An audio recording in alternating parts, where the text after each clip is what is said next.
काठगोदाम में लगा है जाम सुबह सुबह। आज तारीख है 18 जून। अभी अभी कैंची धाम घर और ऑफिस के लिए का दर्शन यात्रा पूरी हुई है और जाम भरपूर है। गर्मियों की छुट्टियां थी तो हमने सोचा कि कुछ ऐसा टूर किया जाए, ऐसा रास्ता खोजा जाए जिससे हम कुमाऊं की एक यात्रा कर सकें। तो हमने जो मार्ग ढूंढा वो है हल्द्वानी से बाया खुटानी, भीमताल से आगे पड़ता है खुटानी, होते हुए फिर हम जाएंगे धानाचूली और धानाचूली से होते हुए हम जाएंगे जागेश्वर धाम। एक लिंक मार्ग है, हाईवे नहीं है। इस वजह से हमें ड्राइव बहुत केयरफुली करनी है, ये सोचना है। और ये भी आप कभी भी इस मार्ग से आएँ तो हिल ड्राइविंग का आपको एक्सपीरियंस होना बहुत ज़रूरी है। थोड़ा सा जो लिंक मार्ग होते हैं वो काफ़ी चौड़े नहीं होते हैं और उसमें उतनी सुविधाएं नहीं होती हैं। यहाँ पदमपुरी का क्षेत्र आ चुके हैं। इसके बाद अगला स्टेशन जो तिराहा आएगा वो बहुत मशहूर है, धानाचूली।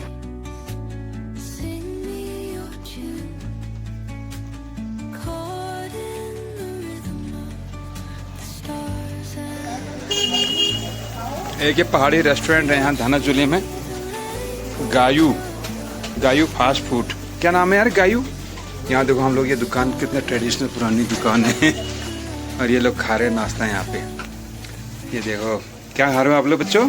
छोला पूरी, ये छोले समोसे, ये देबू, ये नटखट बच्चा है, ये कुछ खा रहा है।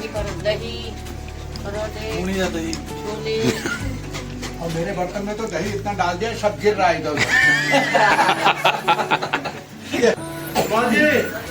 अरे डॉली बढ़िया है। ये कह रही वहाँ पूजा करने के बाद खाऊंगी, अभी कुछ नहीं खा रही है। मैं खा रहा हूँ, ये चाह रही है। देवदारों से घिरे हुए घने बांज बुरांस, इन जंगलों से घिरा हुआ क्षेत्र है धानाचूली का और बहुत ठंडी जगह है। अभी भी यहाँ पर एक ठंड की सेहरन महसूस हो रही है। जो हम हल्द्वानी में गर्मी महसूस कर रहे थे ना, तो उसके बजाय एक सेहरन यहाँ पर महसूस हो रही है। हम लोगों ने यहाँ पर नाश्ता किया है और अब हम जा रहे हैं अपने डेस्टिनेशन जागेश्वर धाम की ओर। देखते हैं वहाँ से हम कहाँ जाते हैं।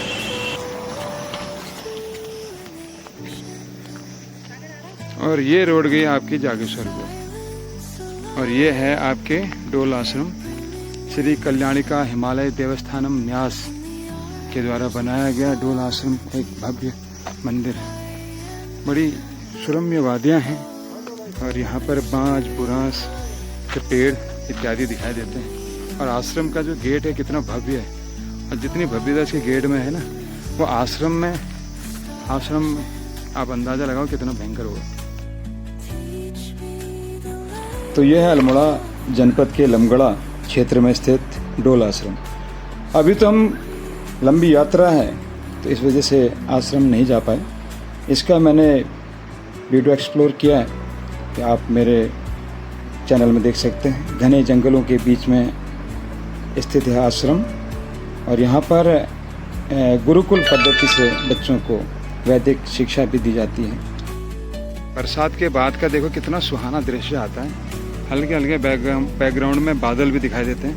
ये मिरौली क्षेत्र आ गया नीचे को और ये जब हम आए ऊपर से मिरौली क्षेत्र है। अब ये ऐसी रोड है, अगर आप हल्द्वानी से बाया धानाचूली आते हो, धानाचूली पहाड़ पानी, तो आपको ऐसी रोड मिलेगी, सिंगल रोड।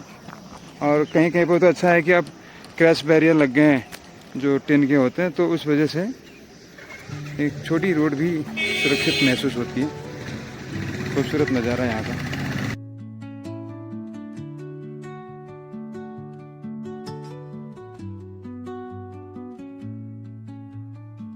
बागेश्वर गेट में छनियो जागनाथ रेस्टोरेंट वाल और यह दाजू बड़ू ने चूल में चाह, चूल्हा चाह देखो फर्स्ट क्लास। मटली पेड़ दाल भात लो बड़ो साथों में, दाल भात और रोट सब्जी, थोड़ा कॉफी ले डालनी देखो, स्वादिष्ट चाह पड़ा लिया। यो इलाके पे पनवान वाला 8 तोला। सभी दर्शनार्थी शटल सेवा के बाद पैदल जा रहे हैं देखो। जय भोलेनाथ, हर हर महादेव।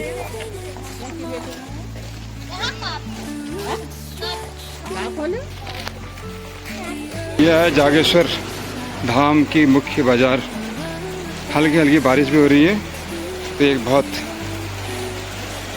शुद्ध हो रहा है मन, तन मन शुद्ध हो गया। भोलेनाथ कह रहे हैं कि सब नहा धो के आओ।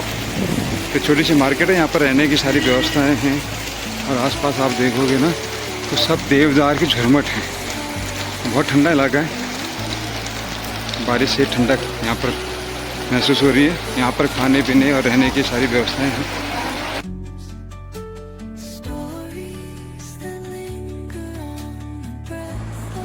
अब बात कर लेते हैं जागेश्वर धाम की। यह लगभग 250 मंदिरों का एक समूह है, भगवान शिव को समर्पित। गुप्त काल में कुमाऊं में कत्यूरों का शासन था, तो इस वजह से यहाँ जो मंदिर स्थापत्य कला है यह गुप्त साम्राज्यकालीन इसमें झलक दिखाई देती है।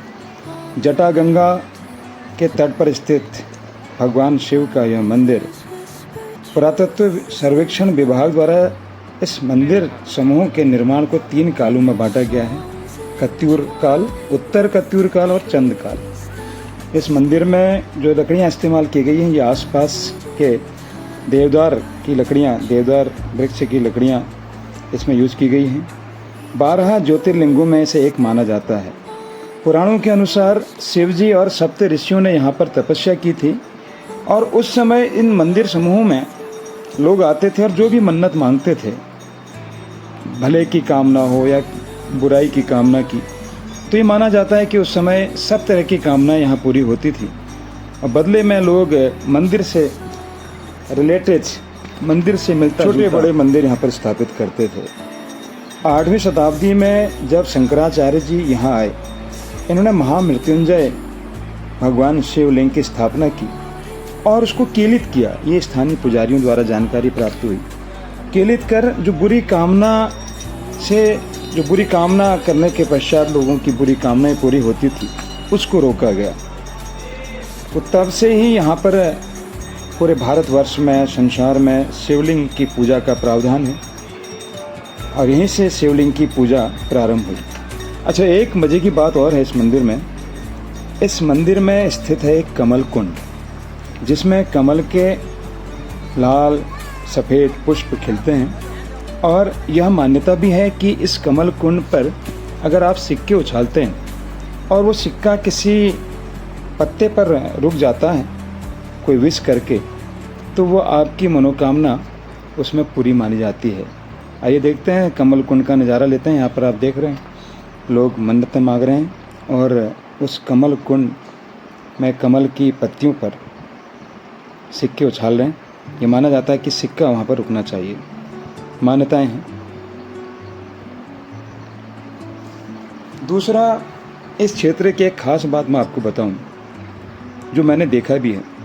आप देख रहे हैं सामने देवदार के पेड़ की 2 शाखाएं। यहाँ मंदिर के आसपास जितने भी देवदार के पेड़ हैं ना, इस सभी देवदार के पेड़ आमतौर पर एक ही तने में आगे को बढ़ते हैं, यानी एक डंडा होता है। लेकिन यहाँ पर देवदार के पेड़ कुछ फीट ऊपर जाने के बाद ये 2 शाखाओं में बढ़ जाते हैं।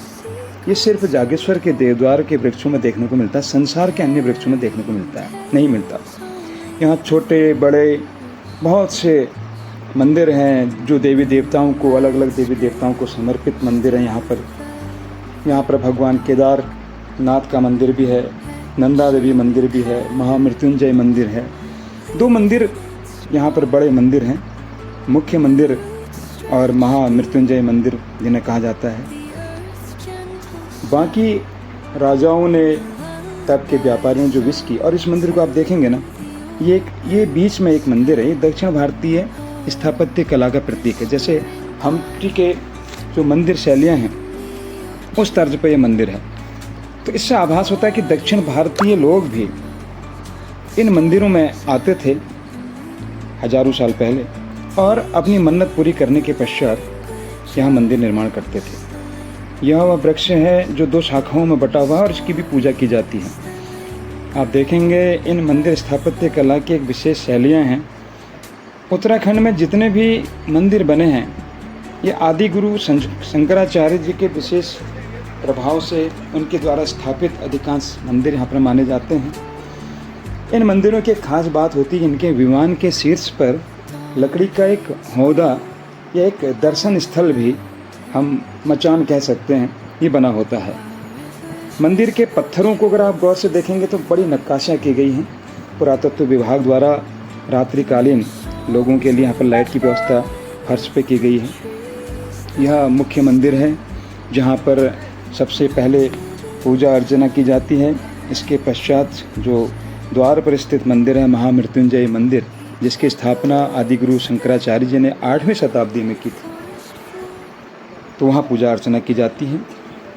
आप इस मंदिर की बनावट देखेंगे, आज से 1500 साल पहले इन मंदिरों की छतों को एक विशेष आयोजन, पत्थरों के विशेष आयोजन द्वारा बनाया गया, देखना आप, और उसमें भी कलाकृति है, यानी उल्टी छत में भी कलाकृति है। तो ये एक स्थापत्य कला और उस समय की बेजोड़ इंजीनियरिंग का नमूना है। इतनी बड़े बड़े शिलाओं को बिना किसी सीमेंट या किसी मसाले के जोड़ा गया। इस मंदिर में आप देखेंगे कैसे पूरी सिमेट्री में एक रूपता है। हर पत्थर पर अलंकृत जो मूर्तियां हैं, जो डिजाइन हैं, उसमें एक रूपता है। ये 1000 साल पहले का आर्किटेक्ट, 1000 साल पहले का स्थापत्य कला है। तब न कंप्यूटर होते थे, तब न कुशल इंजीनियर हम कह सकते हैं, लेकिन इनकी कुशलता आप देखिए कि हर मंदिर अनोखा मंदिर है। सावन के महीने में यहाँ विशेष पूजा अर्चना का प्रावधान है। तो अब जागेश्वर बाबा के दर्शन के बाद हम जा रहे हैं पाताल भुवनेश्वर की ओर। यहाँ से 2-3 घंटे का रास्ता है। ये एक टूर हो सकता है अच्छा। आप जागेश्वर धाम के दर्शन करें, उसके बाद पाताल भुवनेश्वर। सस्ता है यहाँ पर खाना वाना रहना। जागेश्वर धाम में भी रुकना हो तो यहाँ पर होटल्स हैं, धर्मशाले भी हैं और खाना बहुत चीप है। तो हर हर महादेव। अब हम आपको दर्शन कराएंगे हाट काली माँ के दर्शन और पाताल भुवनेश्वर गुफा। जितना कैमरा जा सकता है उतना मैं आपको दिखाऊंगा। जागेश्वर धाम से एक लिंक रोड जाती है जो हमें गंगोली हाट क्षेत्र में पहुंचाती है, जहां पर माँ काली का सिद्धपीठ स्थापित है। इसके बारे में हम बात करेंगे। इसकी स्थापना भी आदि गुरु शंकराचार्य जी ने की थी। बहुत रमणीय स्थान है, सुंदर स्थान है। आप देखेंगे यहाँ से हिमालय की सुंदर वादियाँ दिखाई देती हैं।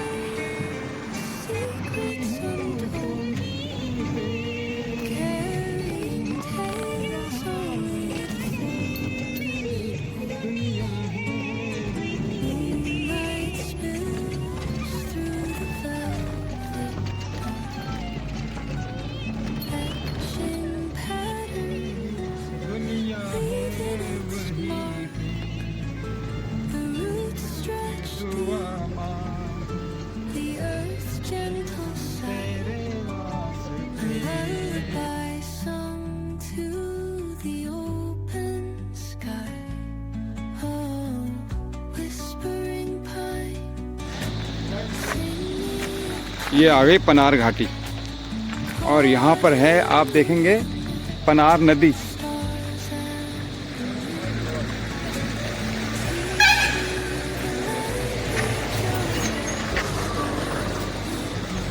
विहंगम दृश्य।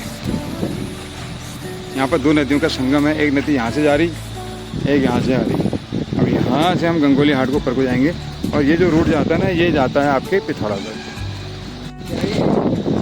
तो ये पनार वाली जगह है। ये सरयू नदी आई जो बागेश्वर से आ रही है। इसमें यहाँ से ये पनार नदी मिल गई, यहाँ से सरयू गई जो टनकपुर में फिर शारदा के नाम से मशहूर है। और यही नदी नेपाल में काली नदी के नाम से जानी जाती है। इसी में गोरी नदी मिलती है जौलजीबी में, जहाँ पर वर्ष में एक बड़ा मेला लगता है। बड़ा विहंगम दृश्य ये पनार घाटी का देखने को मिल रहा है यहाँ पर, और बहुत खूबसूरत वादियाँ। आप देखो, वाह। मध्य हिमालय में है। इसके बाद अगर हम नॉर्थ की तरफ बढ़ते जाएंगे तो हम जो बृहद हिमालय है, उच्च हिमालय शिखरों की ओर जाएंगे। तो ये मध्य हिमालय के सबसे ऊंची चोटियाँ हैं। तो यहाँ से जो घाटियाँ हैं ना, बहुत गहरी दिखाई देती हैं। गहरी घाटियाँ होती हैं तो नदियाँ यहाँ पर बहुत तेज़ी से बहती हैं, अधिक पानी के साथ शोर करती हैं। यह क्षेत्र देखने लायक है। अगर सामने की पहाड़ी को देखोगे आप कि इतना ऊंचा शिखर है, नीचे शारदा नदी बह रही है, जिसका पनार में संगम अभी दिखाया।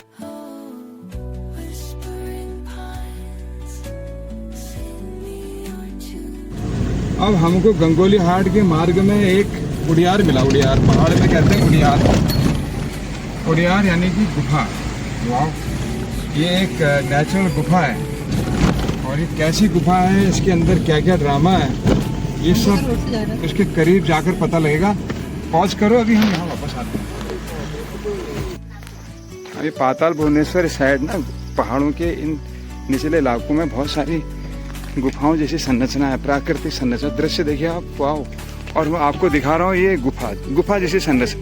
ये इतना बड़ा विशाल है ना, ओह माय गॉड। संरचना है, ऐसी सड़कें जो पहले कहते थे ना कि बस का एक टायर बाहर रहता है, तो ऐसी सड़कें यहाँ पे देखने को मिली। जब हम पनार घाटी से, जहाँ पर पनार और सरयू नदी का संगम होता है, वहाँ से जब हम आगे को आए तो पहाड़ मतलब जैसे जैसे हम हाइट लेते चले गए, ऊंचाई चले गए, तो इतना डेंजरस था ना। करीब वो ऐसा नहीं कि थोड़ा बहुत एरिया हो, वो करीब 10-12 किलोमीटर पूरा हाइट पे, एकदम हाइट पे हिमालय। और मुझे लग रहा है कि अब हम हाई हिमालय में हैं, not in middle Himalaya, we are in high Himalaya. वैसे लक्षण दिख रहे हैं, ऊंचे ऊंचे पहाड़, गहरी गहरी घाटियाँ, विहंगम दृश्य। तो ऐसे दृश्यों को देखने के लिए, एक्सप्लोर करने के लिए you have to come once in these areas of our Uttarakhand.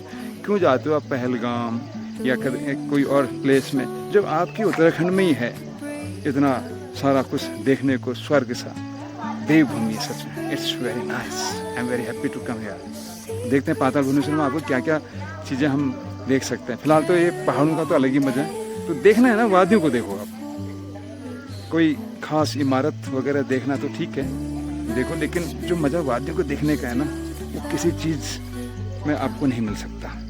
Come once इन अवर कुमाऊं। इतना खूबसूरत वादियाँ हैं। अगर डेवलपमेंट करने की बात आए ना, तो यहाँ पर बहुत सारे आपको जन्नत जैसी चीज़ें देखने को मिलेंगी। और यहाँ हमारे कुमाऊनी पहाड़ी बच्चे क्रिकेट खेल रहे हैं, कितनी अच्छी ढलान, मखमली घास।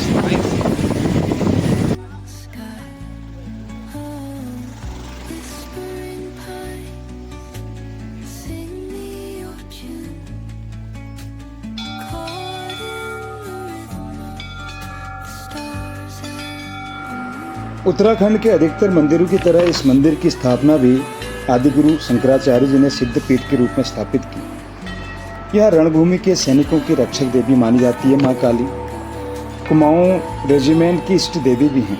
कुमाऊं रेजिमेंट का उद्घोष वाक्य भी है, जय माँ काली। सरयू और रामगंगा नदियों के मध्य होने के कारण इस क्षेत्र को गंगावली भी कहा जाता था। 13वीं शताब्दी में मनकोटी राजाओं का यहाँ पर शासन था, जिन्हें चंद्रवंशी राजाओं ने बालो कल्याण चंद ने हराया था। उन लोगों ने इस मंदिर पे विशेष कार्य किया। कहा जाता है समुद्री तूफान से अंग्रेजों के राज में कुमाऊं रेजिमेंट के जवानों को जहाज में डूबने से बचाया। तब से कुमाऊं रेजिमेंट की वे इष्ट देवी हैं और कुमाऊं रेजिमेंट द्वारा यहाँ पर भव्य द्वारों का निर्माण किया गया है। हर वर्ष कुमाऊं रेजिमेंट के वीर सैनिक यहाँ पर आते हैं और पूरे बैल बाजा, पूरे साज सज्जा के साथ जय माँ इस काली। मंदिर की देखरेख की जिम्मेदारी भी जय माँ कुमाऊं काली। रेजिमेंट ने ले रखी है। अनादिकाल से यहाँ एक अखंड ज्योति जलती है। चैत्र मास और कुमार मास की अष्टमी को यहाँ भव्य मेला लगता है, जिसमें अठवार यानी कि पशुओं की बलियाँ दी जाती हैं। ये जो मंदिर में आप एक विशेष घंटा देख रहे हैं, यह उन जवानों द्वारा रावलपिंडी पाकिस्तान, जो अब पाकिस्तान में है, उससे पहले भारत का हिस्सा था, तो उन्होंने इस मंदिर को चढ़ाया था। कुमाऊं के मंदिरों की एक विशेष बात यह है कि यहाँ पर घंटियाँ चढ़ाई जाती हैं। मुरादें पूरी होने पर, मन्नतें पूरी होने पर चुनरी बांधी जाती है। और इसके अलावा अभी हम देखेंगे चितई मंदिर में चिट्ठियाँ भी लोग बांध के आते हैं। ये काली मंदिर का भव्य स्वरूप और सैनिकों के देख रेख में होने की वजह से साफ सुथरा, अलंकृत, भव्य द्वारों से भरपूर माँ काली का यह मंदिर, इसे सिद्धपीठ माना जाता है। कुमाऊं क्षेत्र की यह इष्ट देवी हैं। यहाँ पूजा अर्चना का विशेष महत्व है। माँ काली सबकी मुरादें पूरी करती हैं। इसकी स्थापना भी आदिगुरु शंकराचार्य जी ने की है। गंगोली हाट से 10-15 किलोमीटर आगे स्थित है पाताल भुवनेश्वर। यहाँ हमने होम स्टे में रात बिताई और जब सुबह उठे तो बड़ा विहंगम दृश्य देखने को मिला। सामने पंचाचूली चोटियाँ और कैलाश पर्वत भी यहाँ से दिखाई देता है। अभी थोड़े बादल लगे हैं तो इस वजह से पूरा वातावरण साफ नज़र नहीं आ रहा है, परंतु यहाँ के जो होम स्टे संचालक थे गोपाल जी ने बताया कि अक्टूबर नवंबर के महीने यहाँ पर पूरी हिमालय की रेंज दिखाई देती है। तो अक्टूबर नवंबर के महीने तो आना मांगता है भाई इधर एक बार। तो अब हम जा रहे हैं पाताल भुवनेश्वर गुफा के दर्शन करने। आइए हमारे साथ।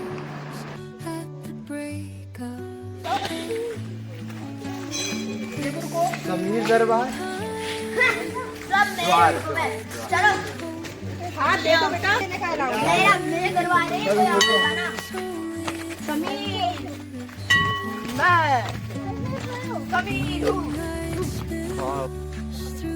पाताल भुवनेश्वर गुफा दर्शन से पूर्व यहाँ पर है ब्रज भुवनेश्वर भगवान भोलेनाथ का मंदिर, तो उसका दर्शन करना पहले आवश्यक होता है। तो भगवान ब्रज भुवनेश्वर जो शिव रूप में विराजमान हैं, जो स्वयंभू हैं अर्थात स्वयं यहाँ पर प्रकट हुए हैं शिवलिंग के रूप में, तो इनके दर्शन के पश्चात ही पाताल भुवनेश्वर गुफा के दर्शन करने चाहिए, यह यहाँ की मान्यता है। तो हम आए ब्रज भुवनेश्वर मंदिर।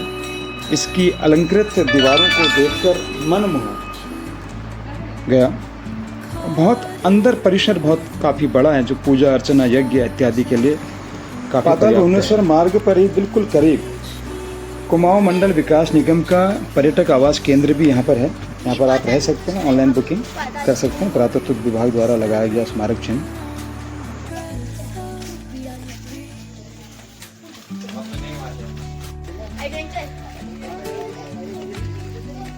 वो नहीं है, यहाँ पे है। वो रेड कलर का दिख रहा है आपको? ये रेड कलर का दिख रहा है यहाँ, यहाँ है।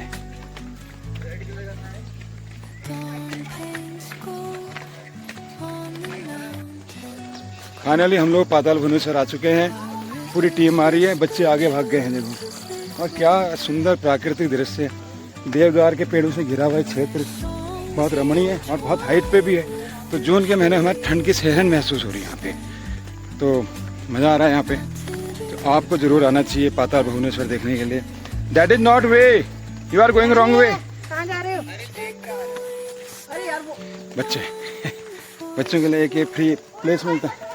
अपनी एनर्जी ने ऐसी वेस्ट करते हैं हर जगह। अरे छोटा बच्चे को देखो, ये भी लगा है। कहाँ जा रहा है, कहाँ जा रहा है? तो हम सब लोग जा रहे हैं पाताल भुवनेश्वर गुफा में। अगर आपको गुफा के दर्शन करने हैं तो मॉर्निंग में सबसे अच्छा मैं बताऊं तरीका कि आपको पाताल भुवनेश्वर में स्टे करना चाहिए।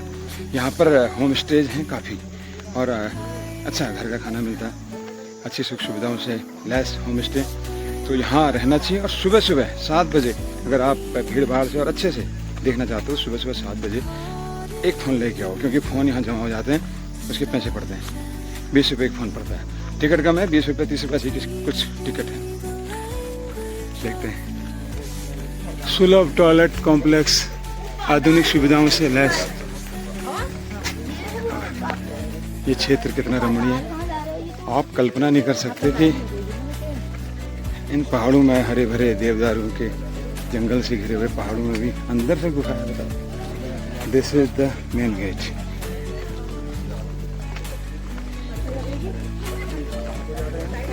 नहीं काटा चलो। अंग्राई ले रहा है मेरे को डरा के। सागर भाई सब बढ़िया। स्मेल करेगा बेटा। सब बढ़िया भाई। बना दे बुलाई में। चलो चलो अंदर चलो। सबसे आगे जय भोलेनाथ। यहाँ पर एक केव टेम्पल। जय भोलेनाथ। नीचे पर्ची कटेगी। कहाँ? नीचे।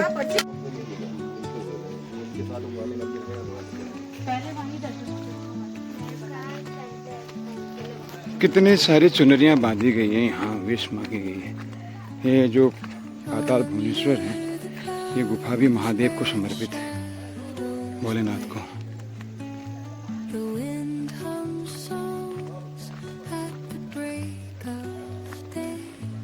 मैं आपको पूरा पाताल भुवनेश्वर गुफा दिखाने का प्रयास करूंगा, लेकिन अंदर कैमरा अलाउ नहीं है भैया।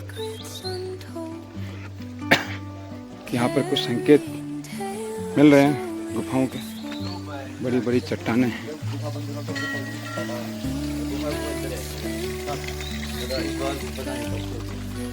खुलेगी भी नहीं क्योंकि नहीं देंगे कोई किसी का दर्शन नहीं, कोई नहीं आएगा आएगा तो जो दर्शन नहीं।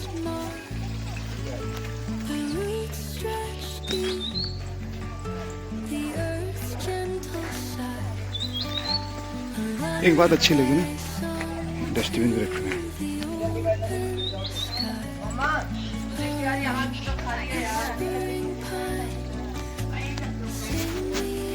ये है गुफा का गेट, प्रवेश द्वार। यहाँ से प्रवेश करते हैं। ये है प्रवेश द्वार।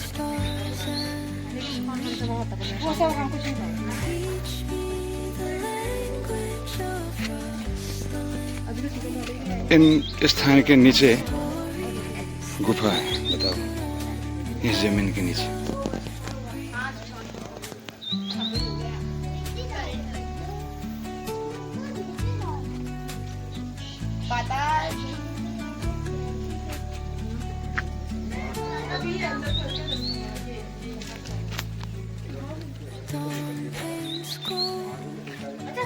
अंदर एक दुनिया है, तमाम प्रकार के हमारे हिंदू देवी देवताओं की मूर्तियाँ प्राकृतिक रूप से संरक्षित हैं। जो अचंभित करने वाली चीज़ लगी मुझे, उसमें शेषनाग का फन और भोलेनाथ की जटाएं, ये काफ़ी थी। तो हम वापस आ रहे हैं, अंदर कैमरा अलाउ नहीं होता है। अभी सीज़न अच्छा है, अभी 2-3 महीने के लिए बरसात बंद हो जाता है। तो आपके पास टाइम है तो जल्दी इस क्षेत्र को एक्सप्लोर करें। और इसी के साथ हम अब अपनी आगे की यात्रा अल्मोड़ी की तरफ बायासेरा घाट शुरू कर रहे हैं। धन्यवाद।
ऊपर भी स्टैंड है, आजा।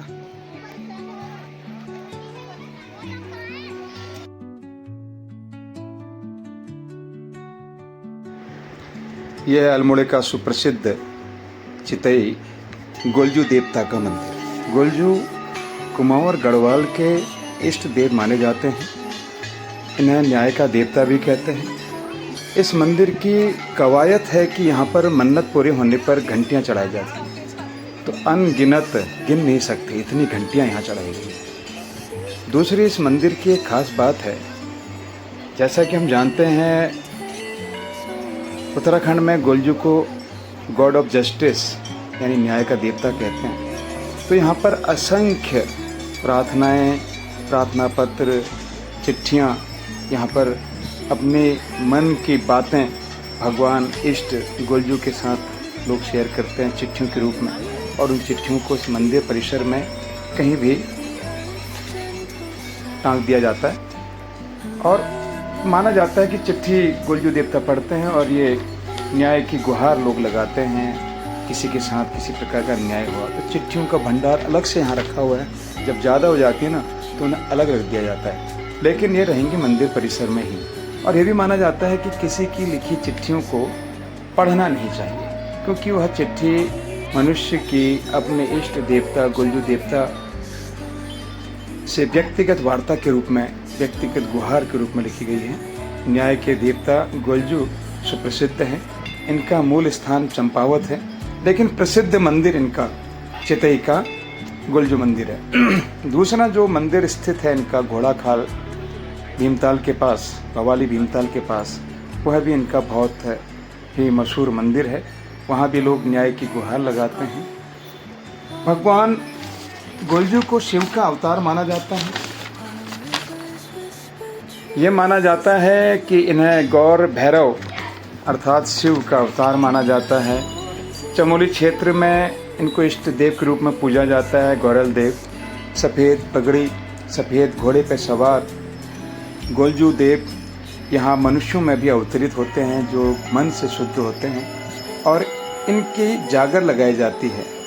उत्तराखंड के लगभग सभी मंदिरों में धुनी में गोलजू देवता को स्थान दिया गया है।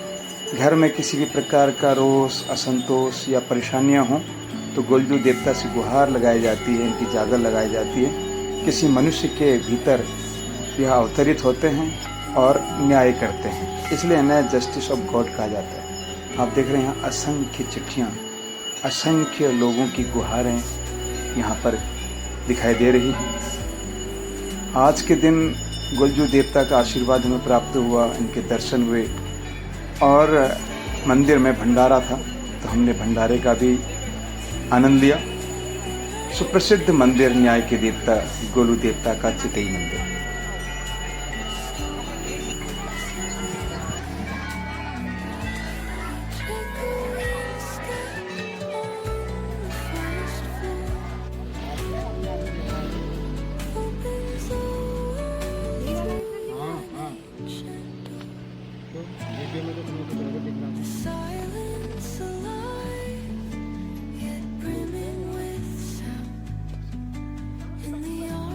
मनुष्य प्रकृति संघर्ष यहाँ पर दिखाई देता है। क्वारा क्षेत्र में ये बहुत ही लैंडस्लाइड जोन आ गया।